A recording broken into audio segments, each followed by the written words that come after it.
he's a footballer, but why is he special? We have Dr. Chris Platts.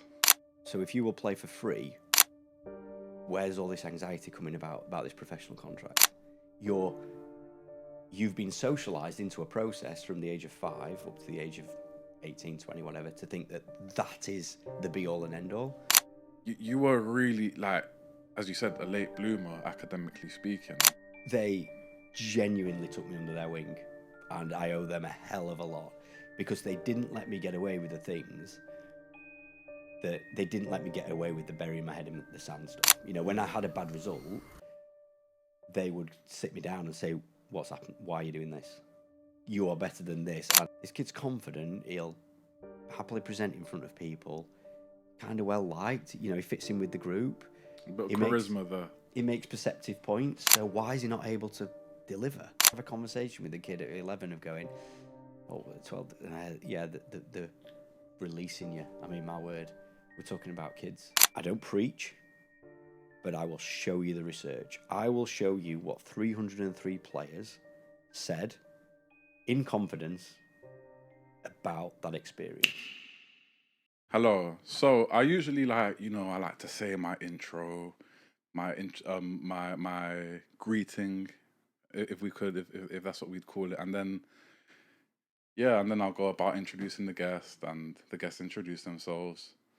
And but at some point I always stutter a little bit. So I'm kind of going with a little bit more freestyle, ebb, flow, whatever. Ebb isn't even a word, but I'm going a little bit more freestyle, a bit more natural. So yes, people, welcome back to Life in Sport. I am delighted to be in the studio once again to have a fantastic conversation. See, this is a bit where I would freeze up a little bit and not be sure what to say, but just going with it. So today I have a great guest. A researcher, pioneer, someone that's really trying to drill what they're doing and really make a difference in the football space. PhD, see, I've got the doctors out here, get me. So yeah, we have Dr. Chris Platts. Thank you very much for having me. So great to be here. Yeah, nice. It's been. I've been looking forward to this conversation. I feel like it's going to be a meeting of minds, a meeting of two people that are passionate about similar things, and obviously the work that you've put in, which you're going to talk about. It's just going to make for a really insightful conversation, and I can't wait. Sure. So thank you so much for coming down. My pleasure. So I always start with a little bit of reflection. It might be like a broken record at this point, but I like it. I think it really settles people in. So usually it's name three it's 3 questions. So question number 1 is name one good thing that happened. Could be today, could be this week. Okay. I've just come out of a coaching session with mum and son, who's classic case, been released, tough injury, but we had a great first session this morning, and I went into it really excited about what was going to happen. I came out just buzzing for him and his journey that he's going on, because he's in that space of the possibilities that are out there in football globally. He's got a trial coming up. I'm helping him do what I know everybody can do. They're planning their career out. They're starting to take ownership of that process. So this morning before I got on the train, I had that, and it was just great. Yeah, really, really good. How important is that ownership of process, not just in football, but in any career you get into? I think it's an odd one, isn't it, in football, that if you look at the general public, we start to think about how we're going to manufacture our career, how we're going to make our career into what we want it to be. And we were just talking before we started, weren't we, how youngsters now will perhaps have 10, 11 different jobs before they get to a retirement, whatever that might be now. Quite a fractured employment market. That's no different for footballers.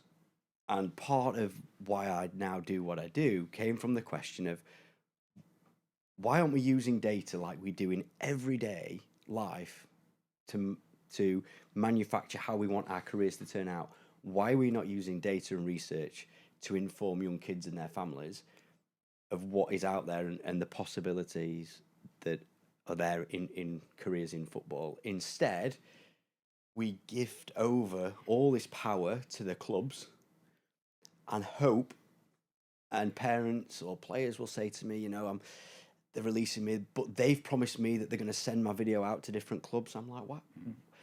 Why would you wait for them to do that when you could be on the front foot sorting this out? And actually, we could have been talking about that 2 years ago.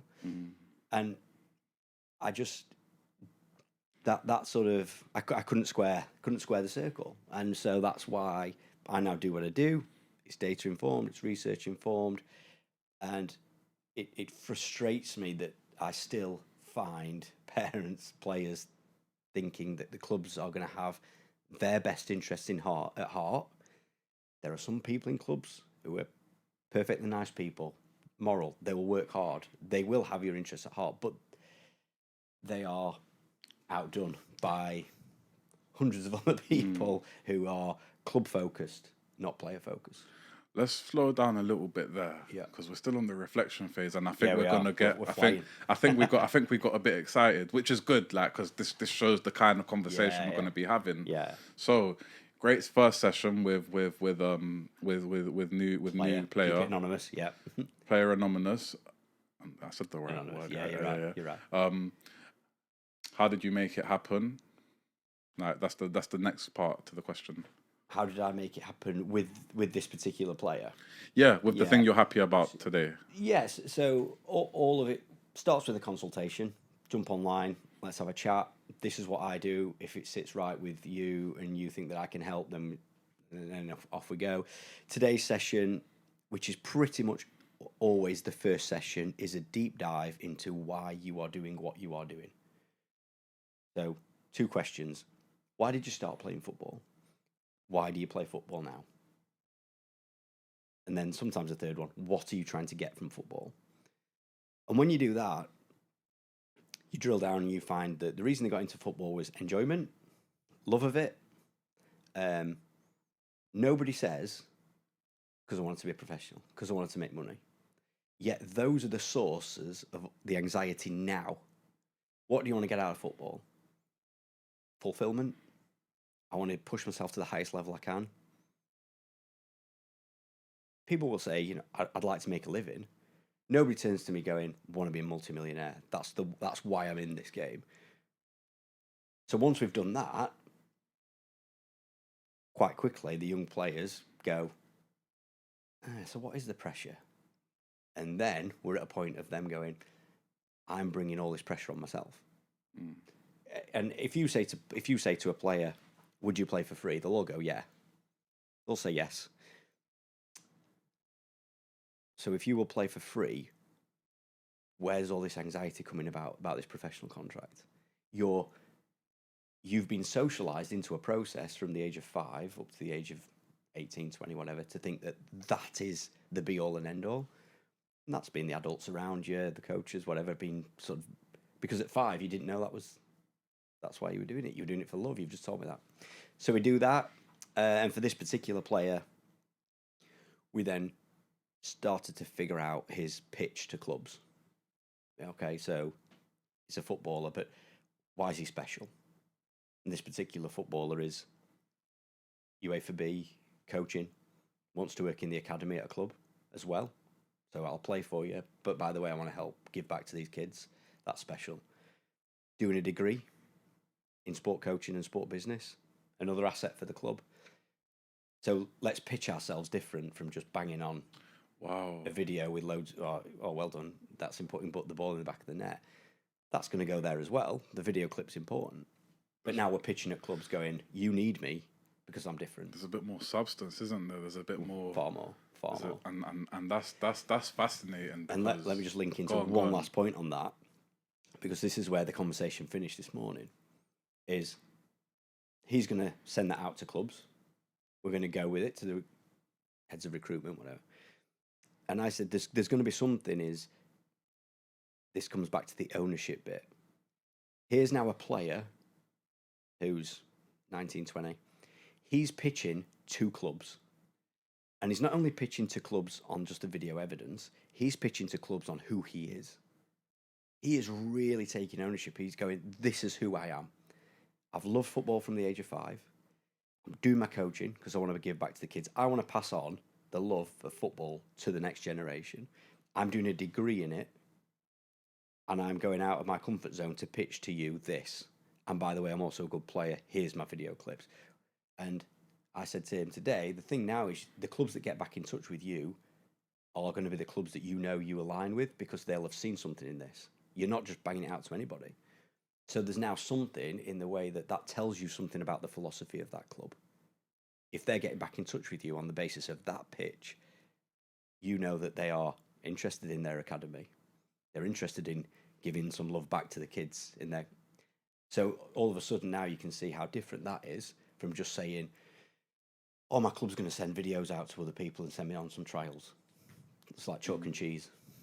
Yeah, I think it's fascinating because we get. I think the common problem with young athletes, with young people, whether you're in the academy setup, whether you're not, whether you do football or whether you do something else, is the amount of how much your identity is taken over, like by said sport, and we've got a mature young person who is breaking down the identity of his football into different factors. Absolutely. And I think that's really impressive, and that's a big big pat on the back to him and to the people around him that have taught him to think that way with an open mind and seeing success as more than just getting that pro contract. And the more you do the job that we do, and you see young kids, and you realise that the academy system, people will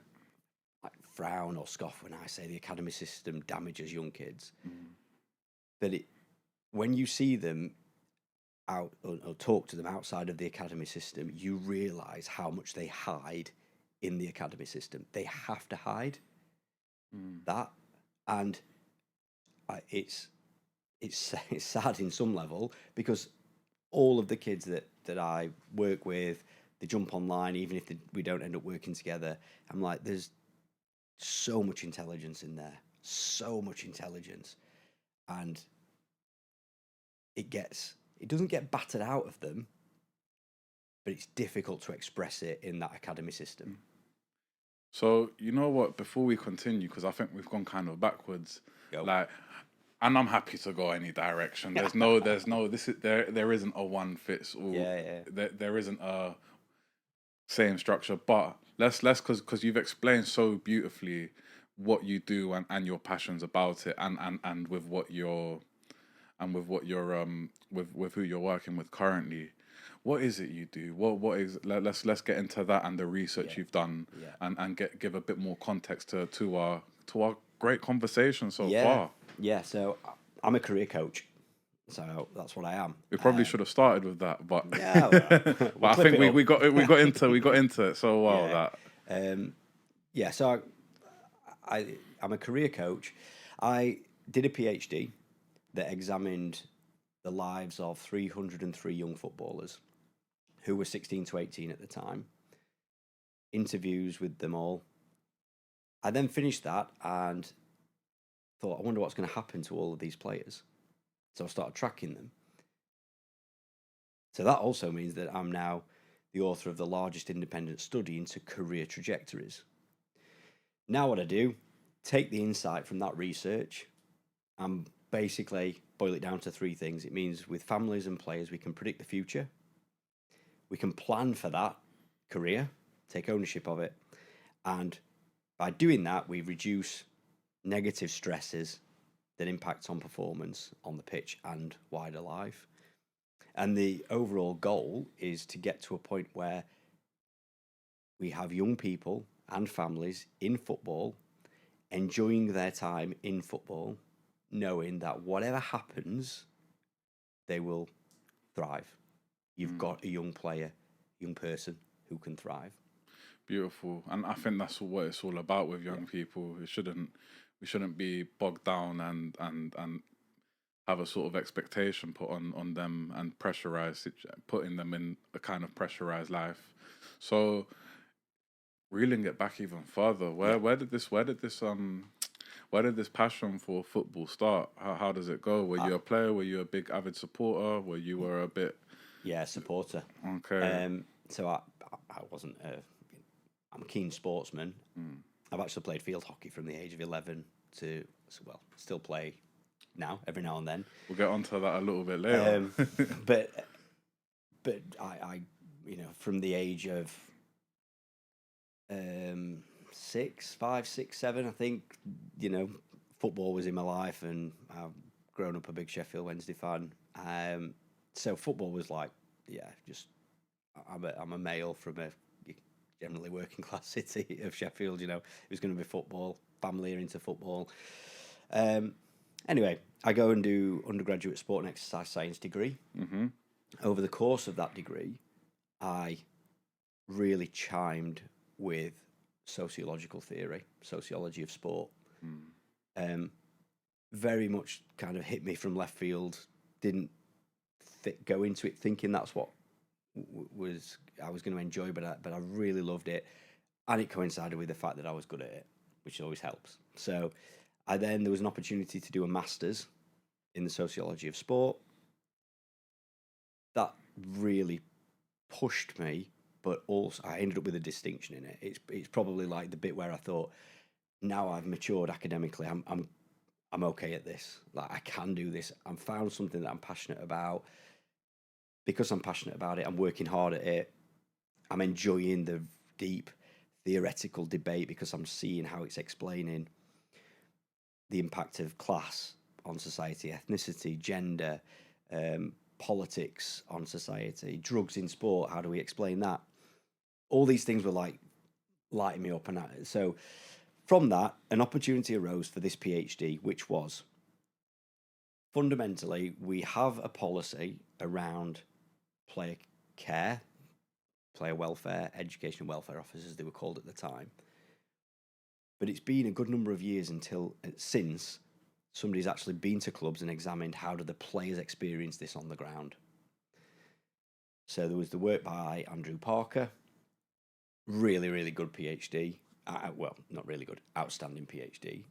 There was the work of now Professor Martin Roderick into the lives of professional footballers.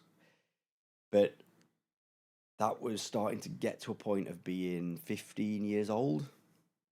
So this was tabled. Anyway, got the place on the PhD, and then I wrote off to every club, old style, piece of paper, printed piece of paper, stamped addressed envelope. If you are interested in taking part, please reply back. We'd like to sit down and interview your scholars or apprentices, as they were called at the time, because we still had some centres of excellence. And originally I got 38 responses from clubs, and I said yes to them all. Bit by bit, and for people who work in football, they'll understand this, or if you're dealing with football clubs, things happened where one club couldn't do it and somebody dropped out, and then the education and welfare officer wife had a baby, so kind of communication dropped, and it's like, I can only do the essential things at the moment, those sorts of things. Some people got sacked. So I ended up with 21 clubs, about 3,600 miles, I think it was, driving around the country to each club, focus group interviews with a group of first years and a group of second years, and they all completed a questionnaire. I interviewed the coaches, 12 coaches at the 21 clubs, and 20 education and welfare officers at the clubs as well. If anybody's thinking of doing a PhD, take it from me that is far too much data for a PhD. But the naivety in me was, I'm just going to get as much data as I can. Whilst that made it difficult for the PhD, what it did mean is that I sat there on a vast amount of data, vast amounts of data. There was so much data that no coach interviews went into the PhD because there wasn't space. No education and welfare officer interviews went into the PhD because there wasn't the space. It opened doors to me. I ended up going down to the Premier League to interview them about education and welfare provisions. So that's what I did. Published that in 2012, and that is available for people to read online. It's now, I use that as a basis for topics for the blog, and that was the start of it all. It was like a 300-page study. Like when I searched it, I was like, yeah, I started reading the intro. Started reading it and and went, then I was what? and then I was like, I think it's 100,000 words. yeah, It's a brute. Oh man, that's impressive. We need to get it on audio book. You got the voice for it. I think people stay engaged. You got like the soothing northerner kind of voice. Soothing Northerner. I like Yeah, that. yeah, That's a good yeah. album title. Yeah, no. What is it? We got biggest study in 15 years or whatever. Yeah. and then you got abstract. And then you got a methodology, the 4 ± 7, this and that, and all these fancy university words and signs. Right. So to bring it up to date, that is why I now produce a blog a week. Because with all respect, as much as I'm proud of that piece of work, parents are not going to pick that up and go, I think I'm going to read all of this. So the approach of now is one YouTube video a week, one blog a week, so that I distill it down into a little bit at a time. And I really aim for sort of 5-minute read, so that as a parent, family member, young player, where everybody's got 100 things to do, it's trying to encourage parents to, while you're having your coffee, just read this for 5 minutes. That's all. It's just a little bit at a time, educating yourself on. And the strapline I kind of use is, I will tell you what the clubs can't tell you, because the independence of me allows me to be a bit more open, transparent about the hidden curriculum, the hidden agenda that occurs within football clubs. It's kind of like how do you eat an elephant? Kind of. That's what my lecturer used to say to me. Exactly that, isn't it? Exactly that. How do you eat an elephant? So that's why you kind of... Yeah. So what I really wanted to ask you is kind of... We might be going back a little bit. Yeah. So who was Chris Platts before sociology? Like, when you came into your undergrad, like, who were you? Like, what kind of... How did your brain work, and what did sociology do to it, kind of thing? I wasn't great academically. And I genuinely, I did worked in higher education before I did this for, it's kind of 15 years really. I wasn't great academically. I came through just a general comprehensive school. I was head boy at that school, but I think that was because it was a bit of an average school, and there was perhaps 10 of us who stood out as being conscientious and tried hard. And I did try hard. I did okay at GCSE. A-levels did not work for me at all. It's a big jump, isn't it? I really struggled with A-levels. It's a massive jump. I think the jump from GCSE to A-level is bigger than the jump from A-level to university. And I had to move schools. There wasn't a sixth form at the school I was at. And I think I probably was in a zone at the school where I was in my GCSEs. I was thriving. I think the teachers respected me. They would probably help me because they saw that I was keen and there wasn't many of us about. I then went to a school in a kind of affluent area, and I was mixing with kids who were aiming at Oxford, Cambridge, and I didn't see it at the time, but I look back now, and I went to the flight mechanism, not the fight mechanism. I just buried my head in the sand, made out that things were going okay, and they weren't. And I said at the time that I wanted to do physiotherapy, and I don't think now, looking back on it, that I genuinely really wanted to. Deep down, the kids I work with who really want to be a footballer and will talk about that passion and love for the game from the age of 5, I came to physio thinking that's like kind of linked to football and sport, and everybody around me goes, oh, yeah, that's a good career. So I'll go with it. But it just wasn't there. So I didn't do very well at A-level and couldn't get onto physio. You're doing all the biologies, the PEs, So I did and all biology, that. physics, and sports science. Physics. Yeah, and I got an E in it. I Gosh. got an E in it. I actually quite enjoyed it. I just wasn't very good. So that was, A levels are humbling like that, though, ooh, isn't yeah, it? yeah. And yeah, so it was a tough, I went to university. I don't think I learnt my lesson, although I did well there on the things of, I like became captain of the hockey team, chairperson of the hockey team. I was focusing on that side of life more than I was on the studies. And I ended up with a 2-2, but through that process, it comes back to relationships often, doesn't it? Through that process, in my third year, I started to do quite well in sociology. I actually got 81% in my very first year in a sociology assignment, and and sort of enjoyed it. And from that point on, I think the sociology lecturers kind of kept tabs on me a little bit in a way that I'm not sure occurs in higher education as much now. So you know the people, now Professor Andy Smith, Professor Daniel Blois, Professor Ken Green, he's just retired. Katie Liston, certainly Dr. Katie Liston, hopefully a professor. They genuinely took me under their wing, and I owe them a hell of a lot because they didn't let me get away with the things that they didn't let me get away with the burying my head in the sand stuff. You know, when I had a bad result, they would sit me down and say, "What's happened? Why are you doing this? You are better than this." And there was a relationship there with all four of those that even now, Dan Blois, I've just examined a PhD for a student that he's just supervised. And that, I think, was a bit of a turning point for me in that academic journey. And then it was, you can do this. I think I do want to go on and do a master's. I just was a late maturer, which is difficult in football clubs, isn't it? How do we keep those who mature at 20 in the system? And that was it. So then the bug of sociology, I was like bitten by it, coupled with this strong relationship with the lecturers who really cared for me and genuinely, and they took an interest in a lot of other people as well, not just myself.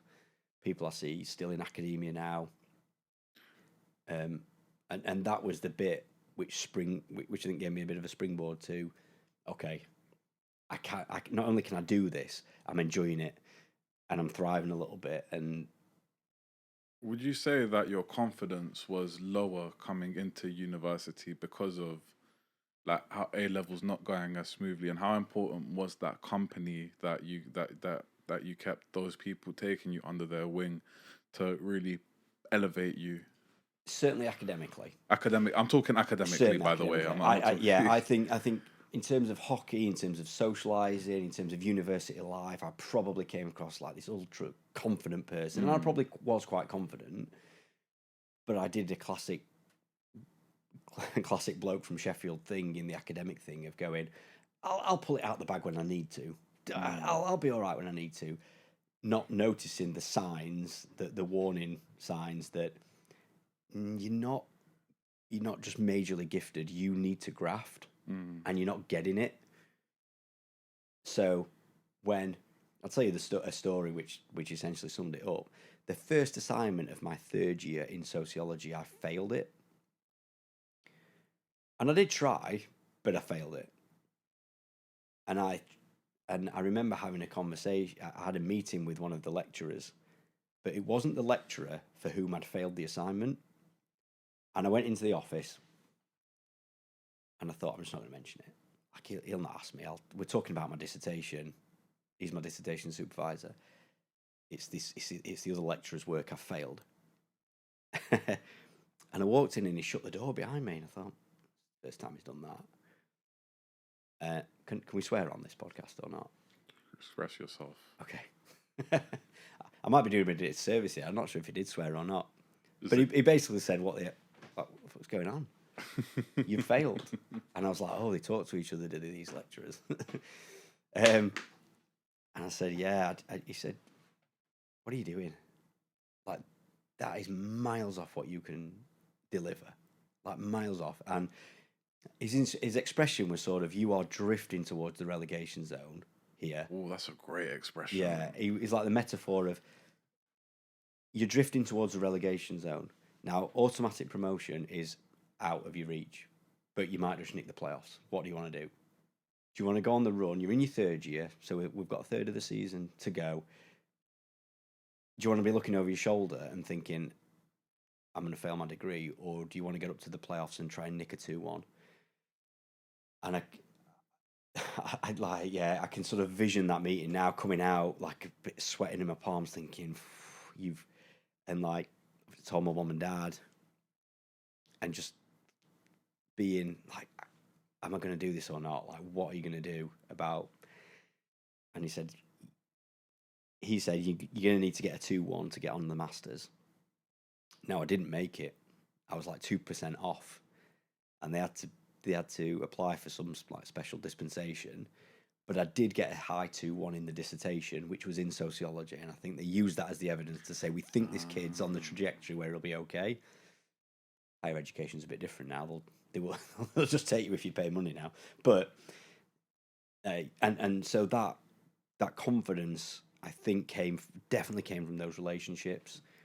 It came from those people seeing a little bit of potential and just not letting me get away with the things that I was trying to perhaps sweep under the carpet, and they saw some nuggets in there. I think they saw some nuggets of, this kid's confident, he'll happily present in front of people, kind of well liked, he fits in with the group. But charisma there. He makes perceptive points, so why is he not able to deliver? Like, there's got to be and they were able to, help me on, particularly with like my writing ability to write. I wasn't particularly strong at that, so that's where I ended up. And I look back now, and that was a big turning point. That Masters in Sociology of Sport, I was at the University of Chester, was just a brilliant year for me. A brilliant year, really, really good. Okay, so this is just a work and something I want to talk about, because you've gone from, you had your ups and downs, academically speaking, and obviously, you were going for playoffs, but then you kind of slipped into mid-table.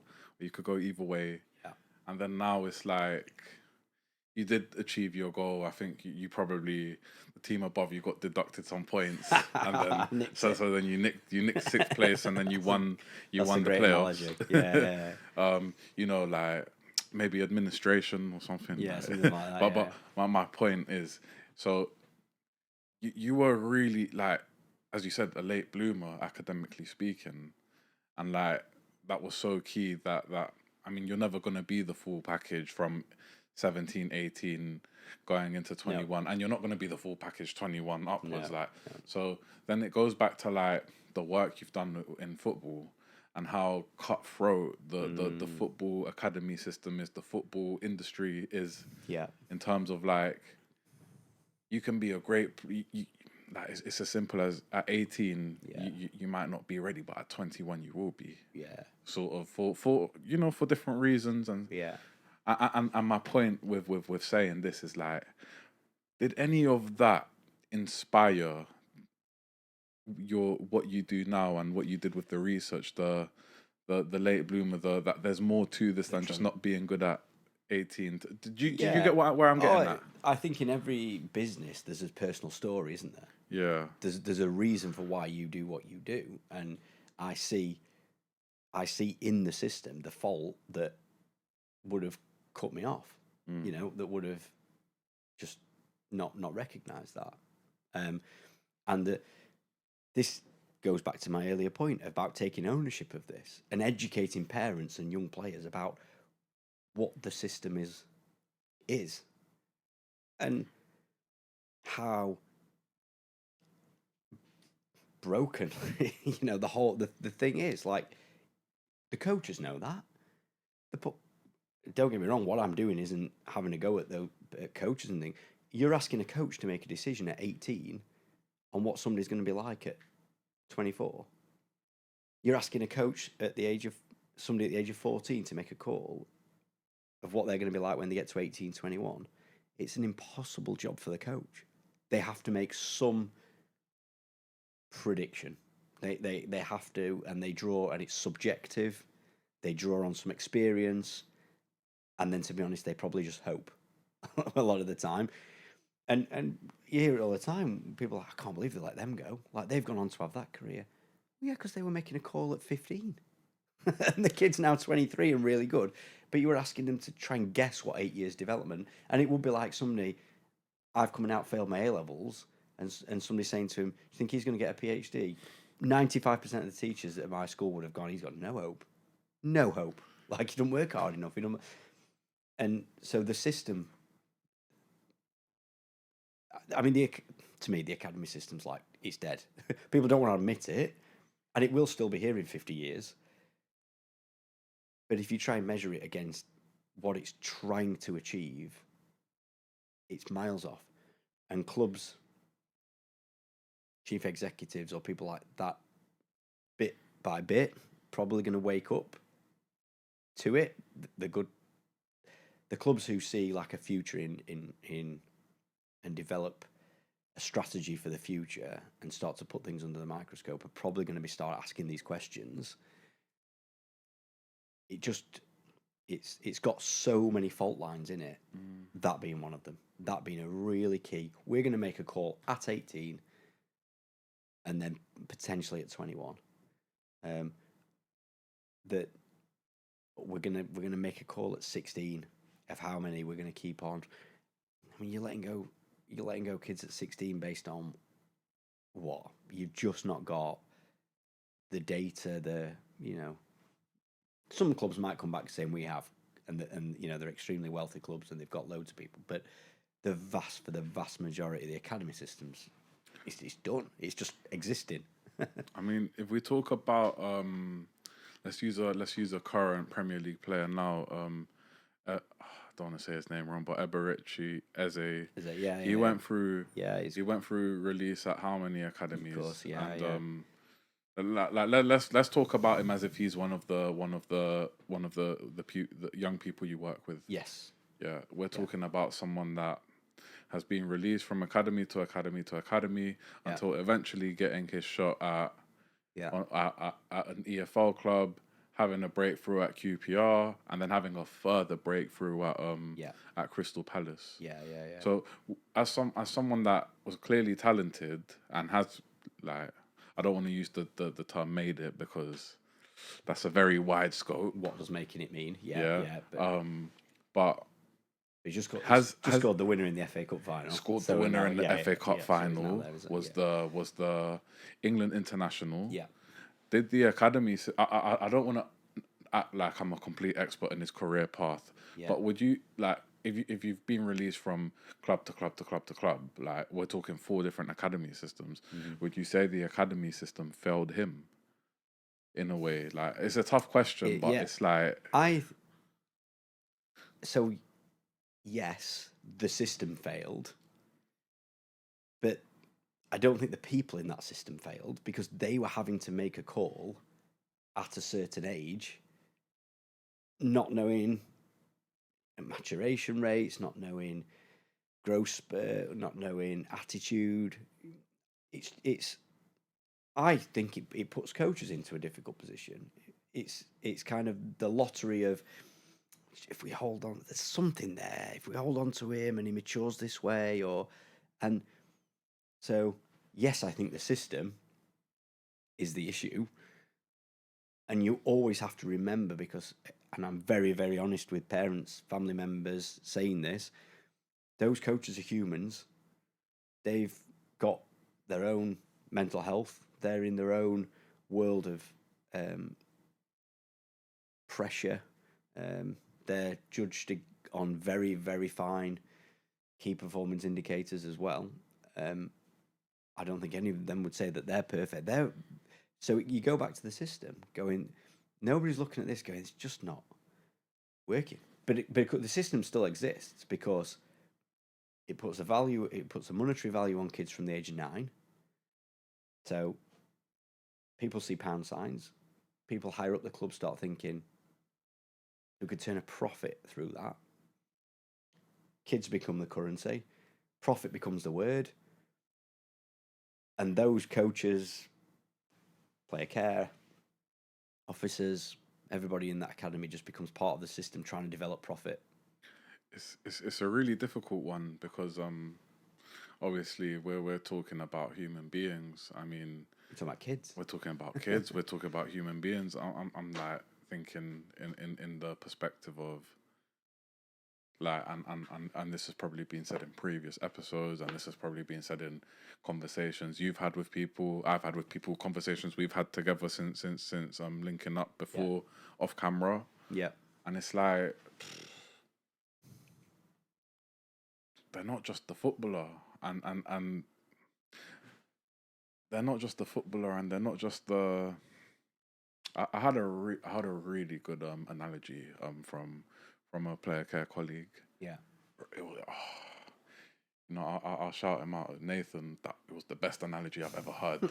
Yeah, it was so good. It's like he said something along the lines of, "You want your football skills, your football skills aren't you. You're your football skills." Yeah. So like talking about, for example, like. Okay, I'm probably explaining it a lot worse than he could. Yeah, I'm with you. But like it's like, for example, it's like, you know, like a player that's a good dribbler that's going to take on defenders. I hope I didn't say this in a previous episode, but yeah, they're brave. Yeah. And they're doing that. They're expressing that part of their football skills because they're brave, and that's who they are as a person. They're a brave person that will take risks. Yeah. The same way that. An entrepreneur. I don't know. Yeah, exactly, yeah. An entrepreneur will put their money into what they're trying to build, or the same way like a defender that puts his body on the line is.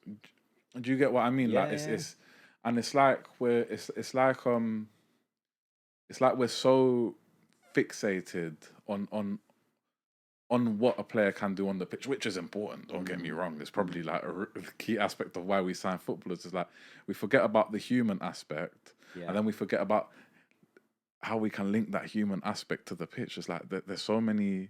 Yeah, you get where I'm coming at, and exactly. I just thought it was a great analogy. Like I think it is, and I also think we lose sight of the fact that the human side of somebody feeds onto who they are. So 100%. when if we come up against this idea of doing play care, you got life skills, you've got this, and it's like, we've got to do it. But where would leadership development come? Leadership development, leadership courses, developing 17, 18, 19-year-old in the art of leadership is fundamental to football, and not just because we think he might be captain, but it's like, how many times have you we've got 11 leaders out on that pitch, but somehow we fall into the idea that the stuff away from the pitch is, if you're not focusing 100% on football, you've got no chance of making it. And I go, no, doing the leadership stuff is focusing on football. How are we still peddling, and I hear coaches say it, how are we still peddling this idea that doing things that are not football are somehow taking away energy from this, when we've got Busquets, who won a World Cup while doing a degree? Like, the examples are everywhere.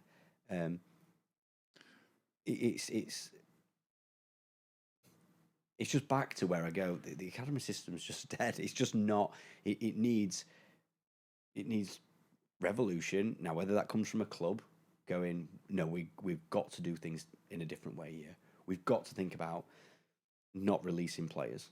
We've got to be thinking about, if we make a commitment to them at 12, we're going to keep them to 18 at the latest, or something like that. Or we're going to have a school. And I know we've talked about Man City sort of scenario, but we're actually going to develop these as young people, and we will, and that is going to be a top level school, and the academies attached to that, so that we are developing people for the future who will go on and be great people in this society.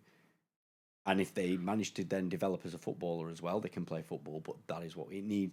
I think that's where we're at. That's where we're at point now.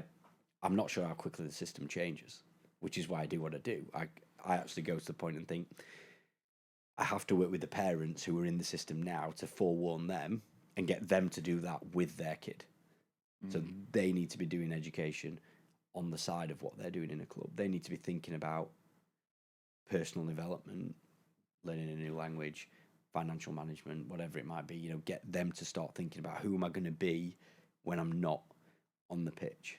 Yeah, I mean, I done a session with a keen footballer about identity. I think identity is so important in young. It's interwoven across it all, isn't it? Yeah. I mean, what we did was we broke down facets of their identity. We done a little mind map. Yeah. Basic stuff, basic identity. Yes, I'm a daughter. Yes, I'm a friend. Yes, I'm a sister. Yes, I'm a student at school. Yes, I'm a football player. Yes, I'm this. And what we did is we broke that down further. So, okay, so what does being a daughter, how does that affect you? I have a great relationship with my mum, so being a daughter has made me a more trusting and open person. Being a friend has made me a more, fun and someone that enjoys life kind of person. Being a footballer has made me more disciplined because I'm committed to my training. Being a student is, and then I said, I was like, okay, so how can being a good friend make you a better footballer?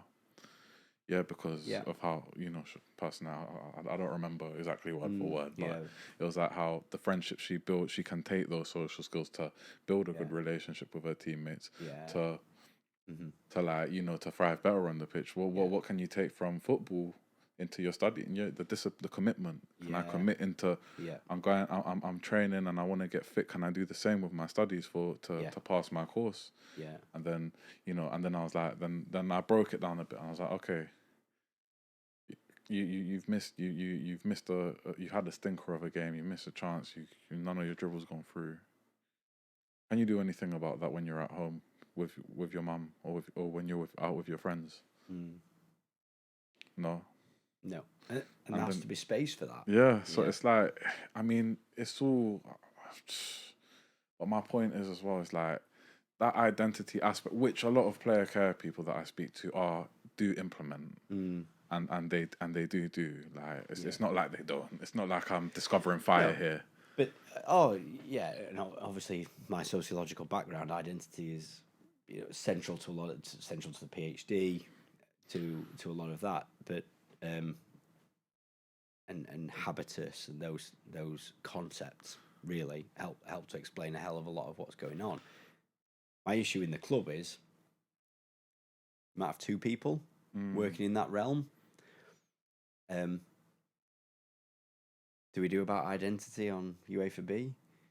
The another way in which I think a revolutionary step for a club would be we've got to get coaches qualified and upskilled in child development, not player development. If you think of how a coach gets into an academy, it would be right. Well, have we got UEFA B? And I see all the narrative around. Well, there's a problem with the academy system. We haven't got enough coaches. It's this expensive. It's this much in this country compared to when we compare it to Germany, and they've got this many. You're completely missing the fact that a UEFA B doesn't get close to educating and developing a coach for the child development, because that's what it is. It is, you're talking about kids, and they don't respond the same as adults. They aren't adults. But an academy situation, when you go and look at an academy situation, it's an adult-led environment. It's dictated by adults. And parents tell me this all the time. Why do I get a WhatsApp? I'm 35. Why do I get a WhatsApp message like I'm a 12-year-old? And then I watch a game and my 12-year-old's been spoken to like he's 35. And so, yeah, that's because coaches aren't educated unless they've gone and done it themselves, and there probably are some coaches out there who've done that. But in the development of kids as people, not everything's focused around them as a player, and that's, to me, that's where the horror stories come out of, like, kid goes down injured. No, you're not allowed to go on. They have to learn to get up themselves. You know, these sorts of horrific, unethical practices, safeguarding issues that come out. That's because it's a system that's dead in the water. It's been developed by adults for adults, and that's, you know, it needs that revolutionary step. It needs child development. How do kids take rejection? You know, if we're talking about, and there's loads of research out there, divorce, how that impacts on kids who lose a family member. Loads of studies out there. Nowhere near any coach development stuff, as far as I can see. Somebody might comment below this and say that I've got it wrong, but as far as I can see, please do. Please do. It's not there, and yet we're talking about kids who are going to be rejected. Rejected at what? At 10, at 12, at 14. That's where I think you go. Yeah, the system's dead. It's never going to do what we want it to do. Not in its current format. I mean, what was it? In your recent study with the further education in the like intro bit, talked about, let's get some numbers involved out there. Yeah, we talked about 10,000 young people in academy setups across the country or something like that. Yeah, give or take. Yeah, that's the kind of that. And then it was like, how many of that 10,000, and this is probably an age group thing as well. Like that 10,000 probably split into age groups, but I mean, how many of that 10,000 make it? It was like a less than 1% chance. It depends on. So a lot of this with the data becomes where are you measuring from and to? Yeah. So if you were to start, I mean, the one I don't like is the 0.012%, which I've been very vocal about being all right. It's maybe a great tie-in for a book, but I don't think it's built on particular substance. Or people will just throw out the phrase, 99% don't make it. There's problems with this. You know, where are you measuring from and to? 100%. How are we defining making it? Because that's something that a player has to do themselves. Let's talk about that, defining making it, because this is something you've talked about on your previous appearances, and this is as I said earlier, a very wide kind of scope. Making it. If I was to, I'm gonna define what I think making it is. Yeah. You're gonna tell me what you think it is. Yeah. And then we'll go from there. Okay. So I think making it is being able to play football full time for a sustained amount of, for a good period. Okay. What you define as good period? Like 10 to 15 years to 20 years. Like, obviously some footballers last longer than others, but I'd say a good, like, being able to play your 20s at least, kind of thing. Yeah. And a sustained career, whether that's in the lower leagues or in the Prem. Obviously that's when making it kind of splits off into more, but in general, I think it's consistently being able to play at a high level and kind of stay in there and have a good career. Yeah. Well, where would you pick holes in my statement, and where would you put it? And so here's a few things that you've said there. You know, play consistently. How are you defining consistently at a high level? What's high? I might say high level is League 2. Yeah, that's what I'm saying. League 2 to National League. National League's a high level as well. National League North. Oh, now we're like stretching it, but like, I mean, it's not wrong. But there's still the 1% of people who play football. But then, I mean, before we go. So when I was at a visit at a football club, and there was a lad from Tottenham, good player, young player, kind of in the fringes of the first team. Yeah. And then this is a story. I don't know them personally, Yeah. and I'm just going by what I was told. They were in the fringes of the first team at this League Two club. Yeah. And they were good enough to be kept, but so they're like, yeah, we'll offer you like end of the season, we'll offer you a contract. You're gonna stay on the same money though, like, and the player decided for themselves to, and they could have been in and around the squad. They could have, and the player decided no, I'm gonna leave. I don't wanna. Yeah. And what did they do? They dropped down to National League, so from League Two to National League, and then suddenly, rather than being on the fringes at League Two, and being they play National League, playing week in week out, they found a job, they're happy, they're a lot more fulfilled, and then like it kind of goes back to that kind of situation is making it a lot more than being in the fringes at League Two. Yeah. And it's such a weird. You started with one of the questions around what was good for me today, and I said about that coaching session. The reason that we start with what is it that you want from football is because we very in the melee of it all.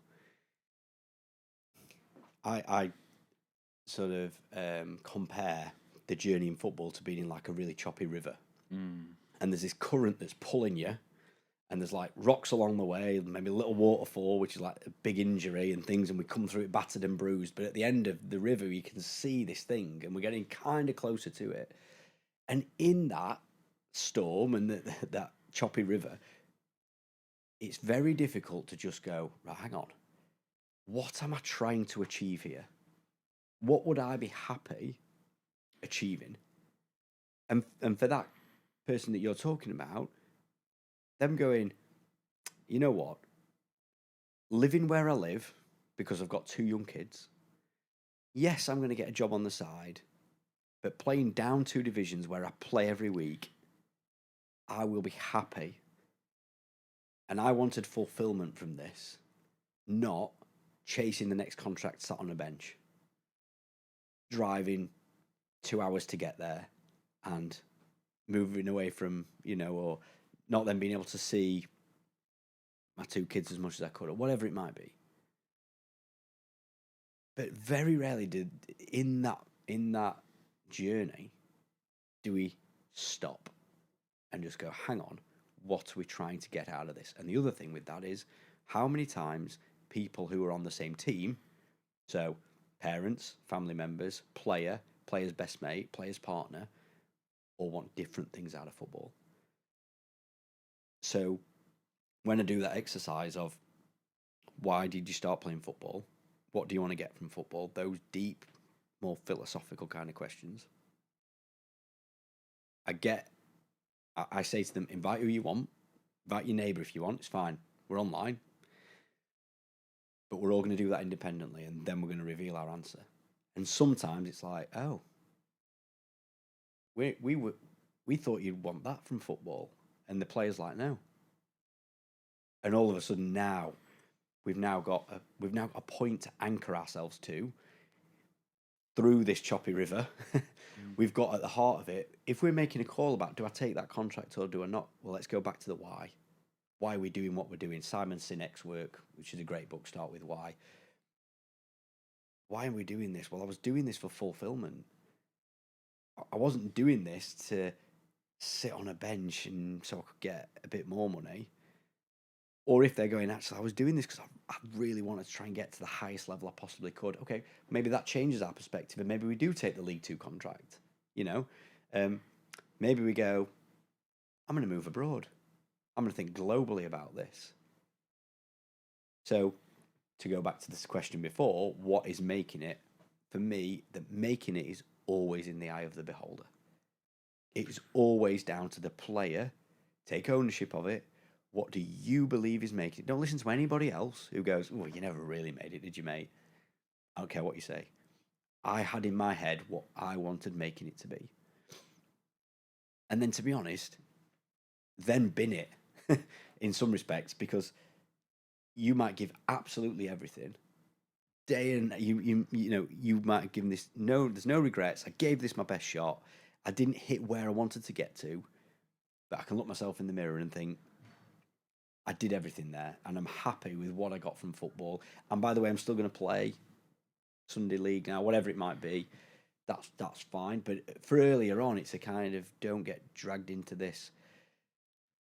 Oh, will I make it? Well, if we're asking that question, you need to be thinking about what do I mean by that, because that's going to dictate what you will do. Mic drop. Mic drop. Yeah. If they want like that, mic drop. Leave the studio. That's it. Nah, it's great. You shut me up. Yeah. Like There this you is go, what I man. want. I want people to gotta be. open my eyes with a new angle. This is what these conversations are all about. Exactly. And just to give you some stories, I've interviewed former players who've played in the Premier League, but only got like 4 appearances. They were like, never really made it. And I've interviewed people who've played League One and League Two, going, yeah, I made it. Like, I'm 8 years as a pro, and I made money from that. I made some decent money, actually. Saved well. So, and I don't even think we should be arguing about it. It's like, well, it was your career, so that's fine. So let's talk a little bit about a mutual friend with Marcia and running Number One fan club. Yeah. That's another. Come to their conference. I'm Yeah. speaking at their conference. Are you Shout out what, to on the 5th? 5th of July, is it? I'm going to that. I bought tickets. There you go. I'll see you there. Nice Another one. reason, Yeah.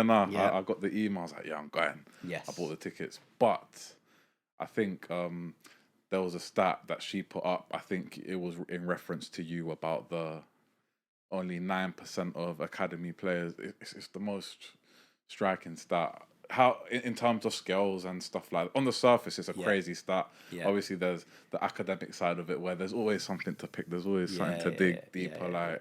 That's just academia for you. Like, but 9% of academy players make a first team appearance. And I just thought that was a crazy. So that's come from the Premier League, that stat. Okay, that's not from you. No. There was a couple stats that had your name. And I'll go over those. But just a quick point on that one, because there is some data from the Premier League. They must have it, and they publish it, and it's a high number that of former Premier League scholars never made a first team appearance, and it's in the 90%. I'm sure it is high 80s maybe. I have dug for that report and I cannot find it. So I don't. I find that it's a difficult one to verify. But I think Marcia put that one on one of the adverts. But so the work that I did then with the 303 players was, all right, what's going to happen to them? How is this going to play out for all of those? Now I ended up with 299 players in this part of the study because I couldn't read 4 of the names on the participant information sheets that they'd signed, so I couldn't get it. So I was like, too exotic. No, just bad handwriting. So then it was. Now actually, the first bit was that 56% of the players who were in that study got a contract. Yes. At 18. Yes, I remember. Way higher than I thought. I remember coming across that. Way higher than I thought. And what happened next? Yes, but now 81% of players. This is why I really wanted that Premier League report. 81% of players who were at a Premier League academy got some form of contract. Not necessarily at a Premier League club. So they might have been at Arsenal and then been released, but then they got a contract at Cambridge, right? Excuse me, I have to have some water. But they. So there was a real difference then. Then down the divisions, I've got it written down somewhere around it. 56% in the Championship, 42% from League One, 38% in League Two. When we then examined it in 2021, some had left, but 56% of the players who'd been at academies in the Premier League were still in the game. And then going down, it was 46, 35, 18. So I do think there is a bit of a finding that for getting into the system at the age of 18, you need to be at a higher category academy. It just gives you more leverage. That being said, this is where the academic comes out in me. You have to dig down into, do you know your kid? Would they be better thriving? Going back to me, I went to the University of Chester, quite a small institution. That meant the lecturers could get to know me as a person and they could take me under their wings. Whereas if I went to a Russell Group University, maybe, where there's thousands more students, would that personal touch have occurred? And I think for family members and parents, it's about, where will my kid thrive? Where will my kid thrive? Because if you go to, right, well, we're just got to get him to a Category 1 academy, in my experience, they are going to be a more brutal environment. They are going to be more cutthroat. And if you've got a kid who thrives in cutthroat environments, or like I was, buries his head in the sand a little bit, I think that's something that needs, that's where that nuance comes in. Let's talk a little bit about the pressurized, because this is something, the pressurized environment of an academy, from FDP all the way up, like foundation development phase, which means like from under 8s to under 12s, just context so I don't like sound too technical for people. I wouldn't even say I'm in this world. It's just I've just done a little bit more Googling, that's all. I'm very honest. I to be honest, I tend to go with the age groups rather than the FDP, PDP. It's just because I'm trying to impress people. You get me? But you know, from under 8s, under 7s, whatever age it starts to, all the way to 21s or 23s or whatever, it always changes. That pressure, because it's a constant. It's a business. It's a business, but it's a different pressure at each different stage of your life, and it's a different pressure at each. Yeah.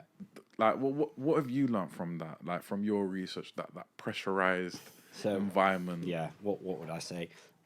I think it was a mistake starting academies below under 12. I think that move was a mistake. Personally, there's nothing gained by getting more kids into a more professionalised environment earlier. In fact, if anything, it encourages early specialisation, which we know is detrimental to long-term athlete development. So now we've got kids 5, 6, 7, 8 into adult-led environments, when before an encouragement of risk-taking, creativity would have been fostered in a park, playing fields, whatever it might be. Now, I know there's a more societal debate to be had about the loss of playing fields, safety of kids and things. I get that. But I think that was a mistake, because I think it adds in a complexity around young kids who also have to start thinking about rejection. They start being socialised into an adult world at an unnecessarily early age. So I think that pressure, and I see social media posts with kids so young holding up shirts, just signed to this academy, and I'm like, oh, it's... And to be completely brutal, all you are doing as a family member is taking your kid freely to a business and giving them your kid. And parents, family members miss that really, really bloody obvious point. Somebody said to me the other day, she works for UNICEF, said to me the other day, if the service you're given is free, then you are the business. If the service you are given is free, you are the business. And kids go into academies, it's like, oh, clubs are putting on this free football thing with, high-level coaches. And yes, that's because your kid is the business or the currency. That is what they are trying to sell or develop for the first team. And you willingly take them along and go, have them. And at a far too young age, and I will be saying there's no evidence that taking them to an academy at that early age has an impact. We could talk case studies. We could, people go, oh, but Jude Bellingham. Well, Paul Scholes, possibly the greatest midfielder that England's ever produced, and didn't go into an academy till he's 12. So it's tit for tat. It isn't, fundamentally, it isn't necessary. So I would probably go back to, are they enjoying and thriving in that environment? That's what you've got to make a judgment, and not being scared, take ownership of it, not being scared to take them out, going, he's 6, he's not liking it. He's going to go and play with his mates, and he's going to do basketball, and he's going to do junior park run, and we're doing swimming with him, and he's playing paddle. It's fine. And let him develop, and then if he's good enough, he'll be seen again. You know what I mean?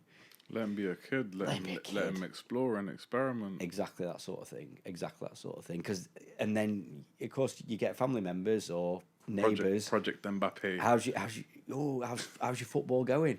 And straight away, we're into that identity formation from the age of 7, 8. That are we thinking about how we manage them not going on in that club? How do you have a conversation with the kid at 11 of going, 12? The releasing you. I mean, my word, we're talking about kids. It's for me, that is where you start to drill down into the importance of going, no, we have to get to parents for them to go, hang on a minute, is this what we really want to do here? So let's move forward, then move on towards parents and like, there's a couple of aspects when it comes to parents, also support network in general, but the support network for a child is mainly their parents / guardians. Who also form a big part of a child's identity growing up. Of course. Like, again, go back to research, they're going to be the role models. Kids, you might think, role model might be Jude Bellingham or whatever. There's an element of that, but realistically, habitus and identity is formed from those closest to us, which is parents, guardians, family members. So, first of all, there's the unseen side of what parents have to deal with.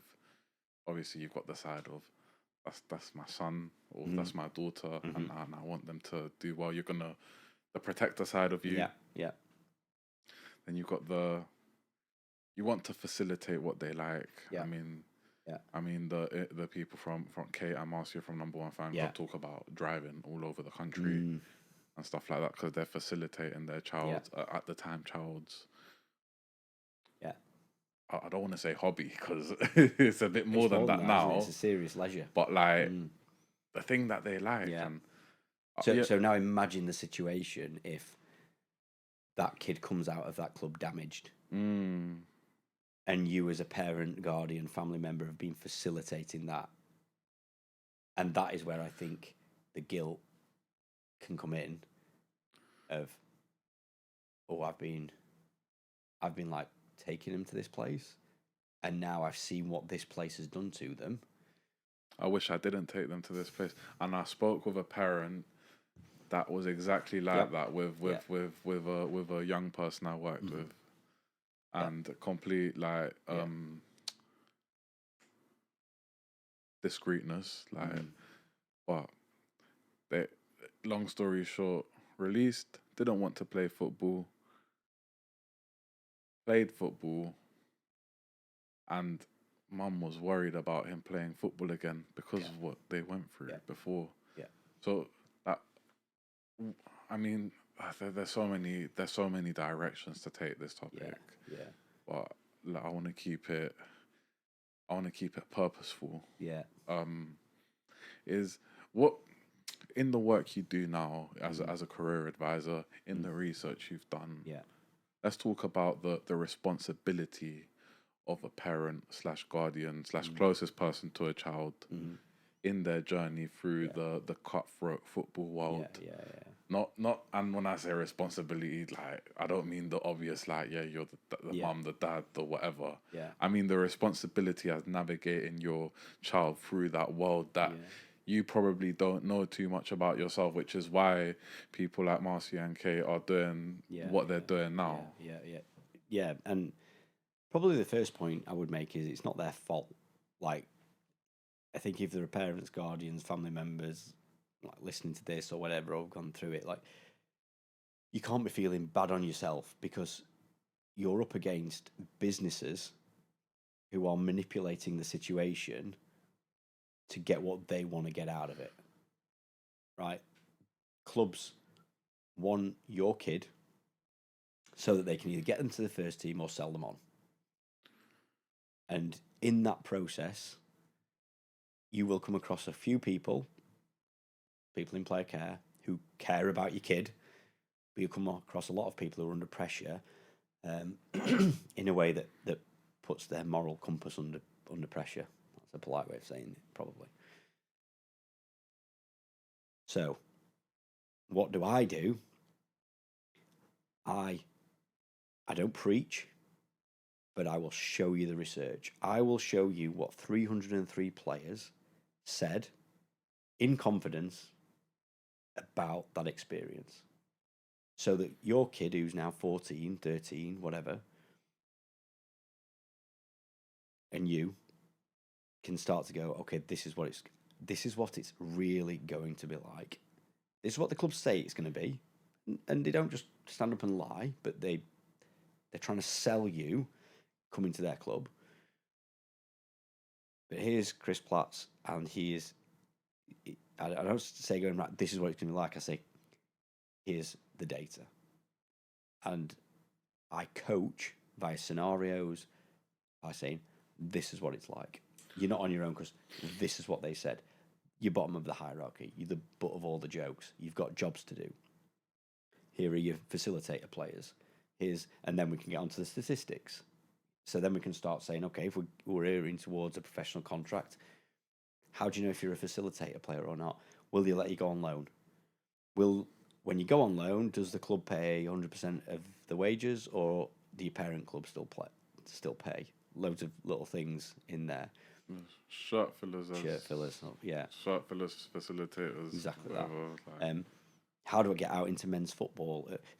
And by doing that, and this is where Kate, Marcia, and a few others, myself, I think, are like pulling together to go, we need to blow open this story of this is what it is really like. And the reason I say the strapline, I will tell you what the clubs can't tell you, is not because they don't want to, but they just can't.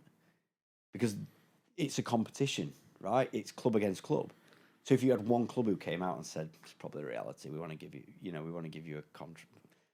We'd probably see you as a facilitator player, just a shirt filler. Then you're going to go, well, I'll probably go to another club then. And then their model falls apart. So the whole game, the kind of neoliberalism of it's constant competition, means that this scenario is very difficult for parents, guardians, family members, and young people to unpick without the guidance that I'm offering, that Marcia and Kate are offering, and others. It's an insane situation when you think about it. I mean, there's just so much. There's so much juggling. There's so much. Yeah, but it could be an environment of positivity. It could. I think that is the frustration with it. Yes, it would take revolution. As I said, I think the academy system is done for. In this country or in general? I mean, I haven't got the data probably to back up other countries, so I'd be being a bad academic if I just threw out some countries there. But I know there are people who've looked at Scandinavian models and things like that, and looked at different ways of doing things, and but here's how I go about trying to explain what goes on. We've had the EPPP from 2012. Elite player pathway progression, something Elite like that. Player performance plan. There we go. Right. That was in 2012. So when you released your study. Yeah, so 12, 13 years in, which is why it's a nice thing for me, because I've tracked these players. These have been through that over that same period. Name me the world-class players that have come through that system. Now, people who are listening to this can pause it and have a go at writing down. Go on, do your Google searches. Elite, yeah. Leave in the comments and tell us how wrong we are, and name like those 10 world-class players, please. Yeah. I want that interaction. I think you get to about 6, 7, 8 okay, it's subjective. Some people will be like Trent Alexander-Arnold. Some people are like, oh, he's not world class yet, or whatever. Well, then this goes to the other question of like we were talking about How the we made define it. Yeah, okay. What's making it? What's world class? Which is a whole. But even other... let's say we get to 10,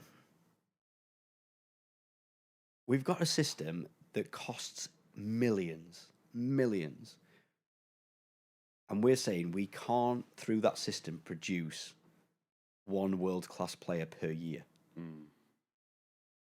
That's insane. When you think when you think about each cohort as well, like over the years, yeah, like if we're looking at like let's say like 2002, you got a Cole Palmer, like but I can't think of many I don't want to go like my ball knowledge is top tier, and I know but it's pretty strong. Yeah, but like 2002, how many players like in that ilk of Cole Palmer? I'm just talking 2002. I'm not talking anyone after or before. Yeah. Is there what you got like you got that England under 15s team from got all that had like Karamoko Dembele and Jamal Musiala, Noni Madueke. Yeah. I'm not going to criticize or these are comment. Very good players. Yeah. But we're talking about a system that is pumped with cash. Like and we're only millions getting and millions and millions. We're only getting like one Cole Palmer, for example. Like maybe other players, there's still time to show their worth later on because we don't just jump to conclusions at 21. Of course. But likewise, there's time when, for some to drop away. You know, who's Kobe Mainu? Yeah. As you know, a couple of years ago, you'd be going, here we go. This is somebody who's going to be, and like Declan Rice now is way overtaking him, and potentially Man United might sell him, or all of a sudden I'm thinking, well,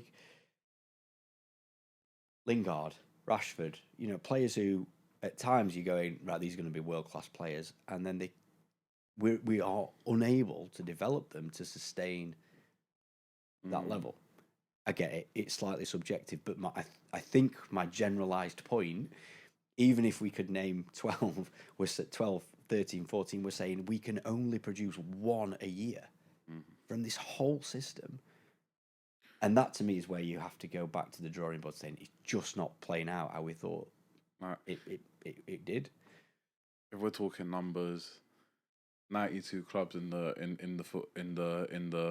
Premier League and EFL.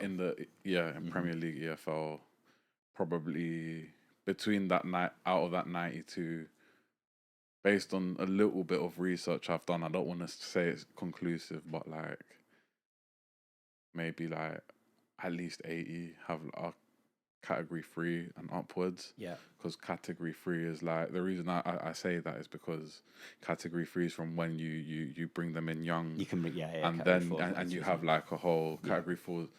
So then it's like, let's say 80 category 3 clubs that can field that can run an academy from 8s to 21s.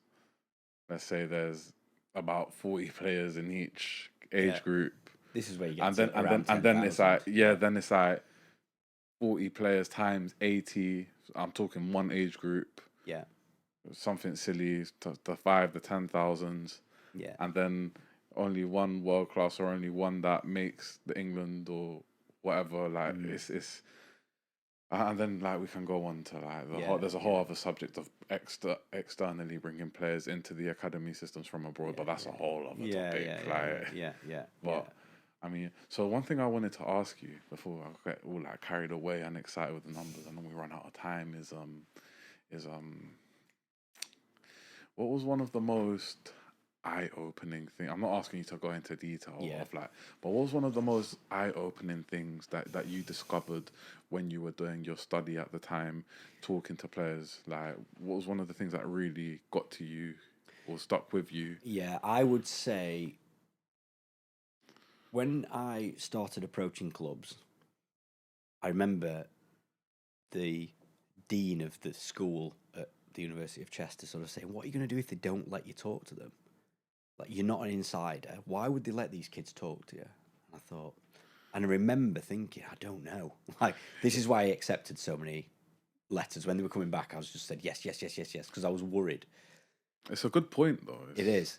And then it became clear, though, when we got to clubs, I was quite shocked. Bar 2 or 3 clubs, it wasn't like just open access, but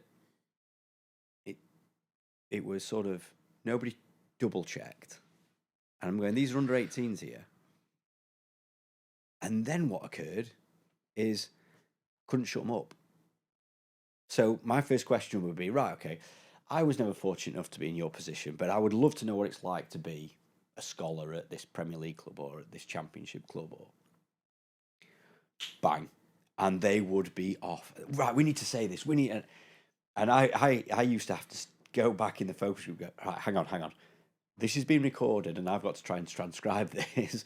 So I need people to kind of be a bit one at a time. I'm really interested in all these views. Let's pick apart what. Right, it's shit. It's this. It's we need to. Now, what struck me in answer to your question is, like, nobody ever asked these lot this. Nobody's that bothered about their views. Hence why this access has been kind of, coach consultants, scholars, what are they going to say that's interesting? And at the end of one of the clubs, done the focus groups, and all the players clapped. Now, for anybody working in a football club now who's listening to this, they will know how hard you have to work to get some 17 or 18-year-olds to clap at like a presentation that you do. And that has stuck with me forever. I was like, this is because I went in saying, I'm not from your club, I'm not from the FA, I'm not from the Premier League, I'm from a university, little university up in the Northwest. I just care about what your experience is like. And they had so much to get off their chest. So much to get off their chest. That's the bit where I started thinking, there's legs in this. Because the club, and the more research I've done into it, I'm going, yeah, the club as an entity, as a thing, doesn't need to care about their feelings. It doesn't need to care about their opinion. Because if somebody just leaves, they'll just bring somebody else in. So now I think clubs could make strides by caring more, because I think they would get a lot of feedback about things that they could do better. But that stuck with me so much that I could not shut them up. Provided them that space to be able to express Correct. themselves in an environment that they haven't been able to be themselves. You know, one of the findings from the PhD was this phrase, things get back.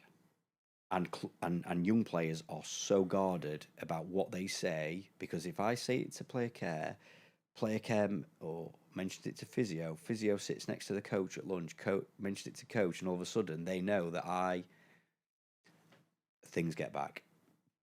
Them going out for a drink on a Saturday night got back to the club, and some of the players are like, we have no idea how that got back, but it did.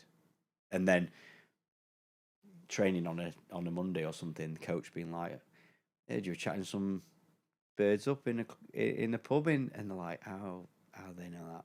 So it then becomes, we can now start to link this to mental health, can't we? It now becomes surveillance. It now becomes a problem around trust. You've got a coach who's supposed to be a leader, but you don't trust them as much. That's one of the big findings. Like, just don't trust anyone in football. Yeah, whereas like you come in and you're nothing to do with any of those people, so they can say that because you're not going to go to coach. I don't even ask I don't even ask the club. So if a parent, family member, player gets in touch with me, and we jump online, I will openly say, look, because I do some work with clubs, I'll say, you don't. Now, in most cases, they tell me. But actually, I say, if you just tell me the level of the club, that's all I need to know. Oh, it's League One. All right, we can go from there. That's fine. You don't have to tell me. I'm not interested. Yeah. Doesn't make any difference to me. You're interested in the person. Of course. And then we plug them into the data, and okay, this is how that cohort of 63 players who were at a Premier League club, whatever it might be, this is how it played out for them. I don't care about it. It doesn't matter for the club. So I can then be completely independent. They can say things that they're a bit on edge about saying in a club because that might give a signal that we're not 100% focused on football and maybe we don't want that. Gives that space. It's eye opening. It's incredibly eye opening, and I mean, I don't want to say what academies can or can't do or should or shouldn't do. That's not for me to say yet. Yeah. But you can offer a service that's outside of an academy situation, which is coming soon. That's sort of the. I talk to people in player care a lot, and they are. Well, all of them. I don't think I've met somebody who I've thought they're not a good person. They are good people, and they work bloody hard. They work long hours. They aren't paid enough, and I've not been paid to say that, right? I agree. They don't have the budgets that they should have. No. They tend to be last on the agendas. They get in touch with me, mostly privately, like DM me, going, "Oh yeah, we like what you put in your blog," and I get it, they can't be public about it. But so they are good people. But they're in the same system that's like, and they're like fighting against that, trying to say like, listen to what we're saying, and it's one person or it's two people in a club, and all eyes are on the pitch, and I think clubs could make such headway if they thought differently about their engagement with parents, their education of their parents. Developing the coaches in a way that is about child development, not player development. I mean, there's so many possibilities to do things humanizing better. And so think differently about the process of onboarding, offboarding, host families, this and that. so much more. Well, you know what? As we begin to wrap up, I think first of all, this has been an incredibly insightful chat. Well, I've enjoyed it. I'm glad. Thanks for asking the good questions. I appreciate you think my questions are good, but that means a lot. But I think whether academy system is dead or not dead or like whatever different people's opinions are around the world, I think that there are a lot of organizations and a lot of individuals such as yourself, such as Number One Fan Club, such as what my friend KK's doing with his thing that he will relaunch soon. Such as what I want to do. I think there's a lot of good in this world that want to make that difference, and I think we will make that difference. I agree. Yeah. How we make it, we'll see when we make it. You know what I mean? Well, it's getting that message out there. I think it's about becoming key people. With Marcia and Kate have got like the case study of the players, their sons. I've got the data, like the academic side of it, and I'm a nice guy. We're talking about collaboration, aren't we? And on the way in here of that has bringing all that together. You know, the guys that do football. Again, I speak to players in the game who are like 28, 30, 32 going, you know, if I knew that when I was 18, and I'm thinking, and they are again, good people going, I'd love to get back into the academies and say this and like let the kids know. And that to me is another vehicle of getting players who've been there, seen it, and in the eyes of these young kids done it, going, I'd actually like that career that you've had. Combining that with the data that I've got and the case studies of what people have got and people who've worked with athletes like you're doing, people who've been in player care roles in clubs, that I think that collaborative partnership then becomes a powerful entity in and of itself. So we'll stay in touch. Of course, man. Of course, 100%. This has been great, man. on the piping hot Piccadilly line. To the nice. We've picked like the hottest day in London. I think it's trying to get across man. And this isn't the place for it to be hot, man. Like I was in Dubai last week and it was hot. But like this, and it was hotter. I'm not gonna like, but this doesn't feel nice. But I start on a little bit of reflection. I end on a little bit of reflection. I sound like a broken record as these episodes come out. Tell me something you've learned, something you've gained, or something you haven't learned or haven't gained or anything sitting down with me today and having this conversation that we've been having? Yeah, well, I mean, my biggest takeaway from meeting you today, I think, is where you're going to go in the future with what you do, where you go in with players who've maybe on autistic spectrum and those sorts of things. Yeah. I I need to would find them. no, well, Well, they need to listen, find me. yeah, listen, promote yourself and find you, because I think that is something that the system probably can't manage.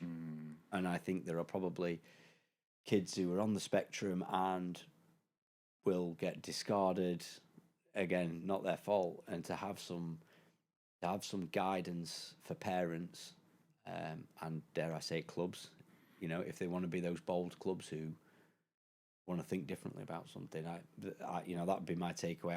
I would love to be sat in 10 years with you on the news, sort of having pioneered a new way of looking at this for young kids who are 8, 12, 14 in the academy system. I'll gladly take that. Yeah, we'll mark the date. Mark the date. Mark the day where we were 16th of June at time of recording. We'll see when this comes out.